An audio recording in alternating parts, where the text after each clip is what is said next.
Good morning. Well, it's good to see you all today.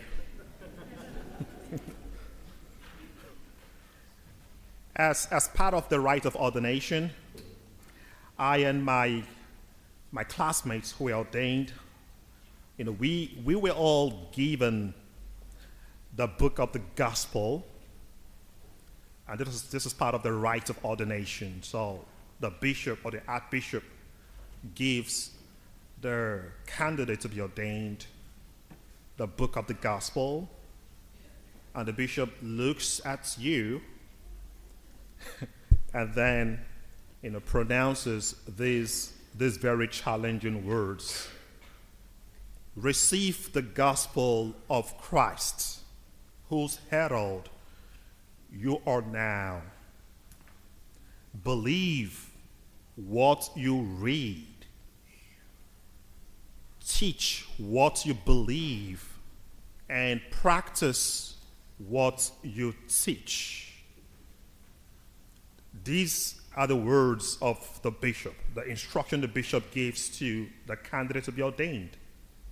Receive the gospel of Christ, whose herald you now are. Read what you believe what you read, teach what you believe, and practice what you teach. Now, no one is ordained a priest without receiving this instruction. No one. There is no exception. Because if we do not practice what we teach, that it means that we are not different from hypocrites. Hypocrites are those who do not practice what they preach or what they teach. And the readings of today are essentially on religious hypocrisy. I mean, we know that we have hypocrisy even in politics. We have a lot of hypocrisy in politics. But it is not to compare two evils. we have hypocrisy in government, but this is about religious hypocrisy in the ranks and files of our religious leaders. And we have to realize that there is a difference between in hypocrisy and just making mistakes. So we could make mistakes as human beings, and there could be those unintended consequences that could come from our unintended mistakes. So this is a different ballgame. This hypocrisy, as addressed today in the gospel, is an intentional act.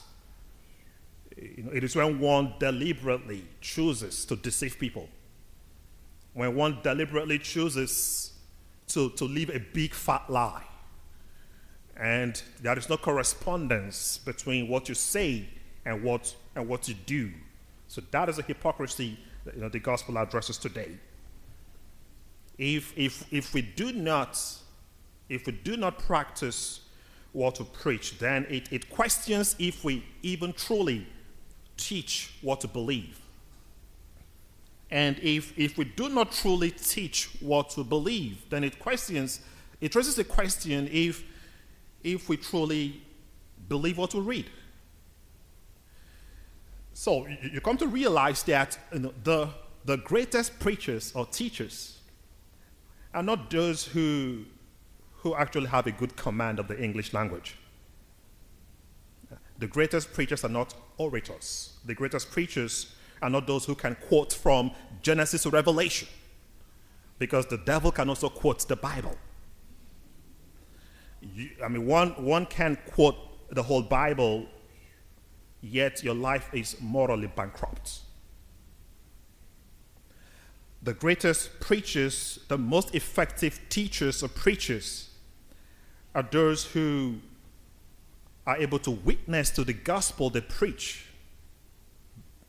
by their way of life. We recall what Paul told the Corinthians: imitate me as I imitate Christ.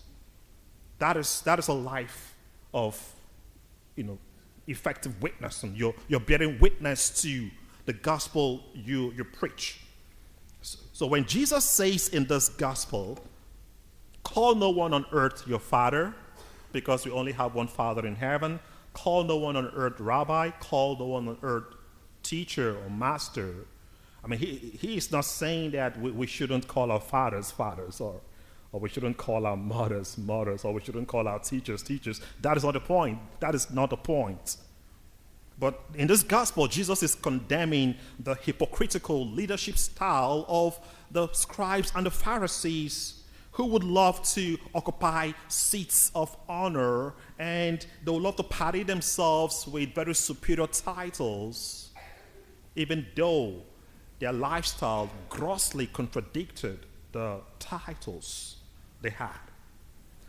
Today we could also find such level of hypocrisy or contradiction in the abuse of the code of conduct in many professions today, and even in many vocations. I mean, have you ever met with someone who is meant to be a professional in a particular field, and after you encounter with a person, I mean, you're just asking the question, is it really a medical doctor? I mean, is that really the president of the United States? Why should he talk like that, or why should he behave in this way? I mean, you're asking the questions because, I mean, we know the code of conduct, and then, the one who is meant to be a professional in this field is not living up to standard, and this leaves us with lots of impressions, and we're asking, what am I really seeing? Is it really a priest? So these questions arise, and that is why we have to really understand, and to reflect on this, that I mean, of what value is fatherhood if the father is everything but a true and authentic father? Of what value is motherhood if the mother is everything except a true and caring and loving mother? Of what value is the priesthood if the priest is everything except the very priest God has called him to be? What is the value of the priesthood? We were told in the seminary that if you are a priest in a parish and people do not come to ask you for prayers, like if they do not come to tell you to pray for them, then you have to begin to question if you're in the right vocation. You have to begin to question whether you're in the right vocation. And again, they told us that if, as a priest in the parish, when people begin to pray for you to leave the parish, when they begin to write to the bishop, begging for you to leave the parish because they've had enough of you. I mean, they just cannot wait to see you leave. That is not a good sign for the priestly vocation. And it is certainly not a good sign, for the priesthood. So what is the value of the priesthood if the priest is everything except the person God has called him to be? The readings of today are primarily addressing us priests, but by extension, the readings are addressing God's faithful people, because the priests are to practice what they preach, and if the priests do not practice what they preach, they can lead so many astray.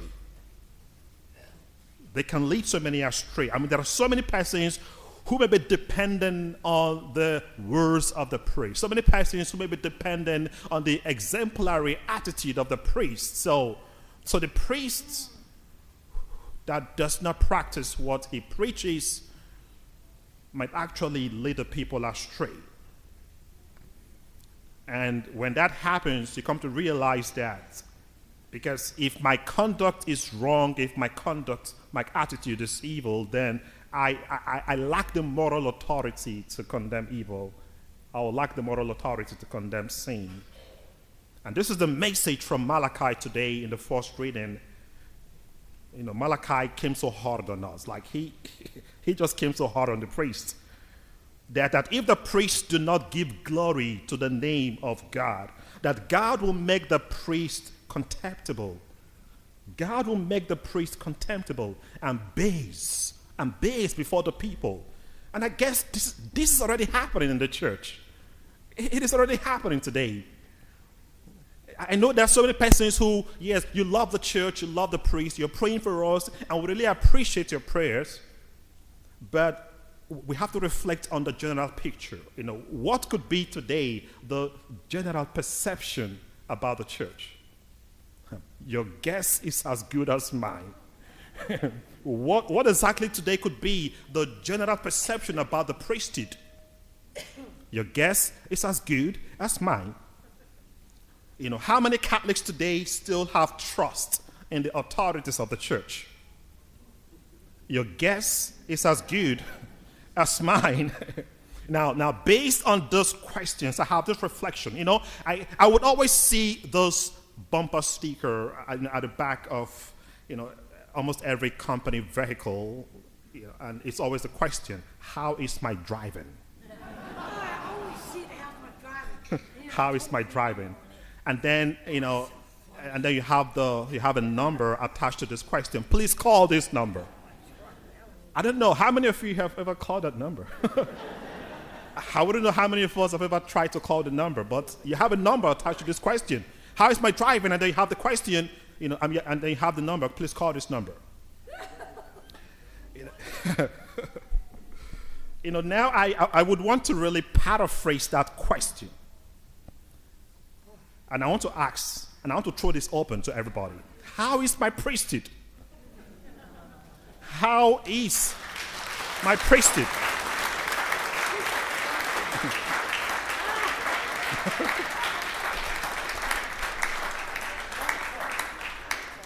Because, we come up here almost every day to celebrate the Mass, and we are the ones preaching the gospel, preaching the homily. We would want to hear you talk to us. I would want to hear you talk to me about this priesthood. How is my priesthood? Back in the day, the priest was seen as a demigod. The priest was seen as a sanctimonious figure, as a demigod. And to the extent that the people were not even allowed to read the Bible for fear of misinterpreting the Bible. That was the culture back in the day. Now, based on this history, I have some public announcements to make. Number one, I am not a demigod. I don't know about others, but Father Ambrose standing before you is not a demigod and will never be a demigod, because I will never take the place of God. I should not take the place of God. And my ministry, the ministry of the priest, should lead people to God and not lead people away from God. So I am not a demigod, number one. Number two announcement. The second announcement, I do not know everything. Please, I do not know everything. Number three, in fact, I am still struggling to know what I know today. But I thank God for his wisdom and his grace. Number four, I am as human as you are. Very human. I have flesh and blood. Water and blood flowing in me. So I am very human as you are. The difference is a functional difference, not an essential difference. It is a difference of function that I occupy this priestly office. And what is the essence of the priestly office? It is to lead people to God. It is for the salvation of souls. It is to give glory to God, not to us, oh God, not to us, but to your name be the glory. We are to serve in humility, to serve in compassion, to serve in love. That is why we have the priestly office. It is not a position of exaltation or superiority. Jesus says in the gospel, if you exalt yourself, you shall be humbled. But if you humble yourself, it is Jesus who exalts us. Number five, we all share in the common priesthood of Christ. And that is our equality, that we are all equal before God. Each and every one of us, we've all been made in the image and likeness of God. We all share in the common priesthood of Jesus Christ, and that is our equality. So we are all equal. Now, based on all these announcements, please pray for me. How is my priesthood? I'm very open to your feedback, very open to your feedback. But this is the point. Going back to how is my driving, and then you have the number attached to this question. You ask the question, now what is the number? The number I will have to give to you today is certainly not the number of the Archbishop.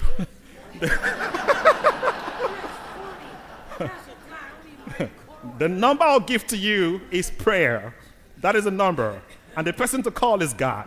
So please, you have this number, prayer. Please call on God. Talk to God about Father Ambrose and about the priests in the church and about the church in general. Please pray for your priests. Because if you have a holy priest, the parish can tap into the holiness of the priest.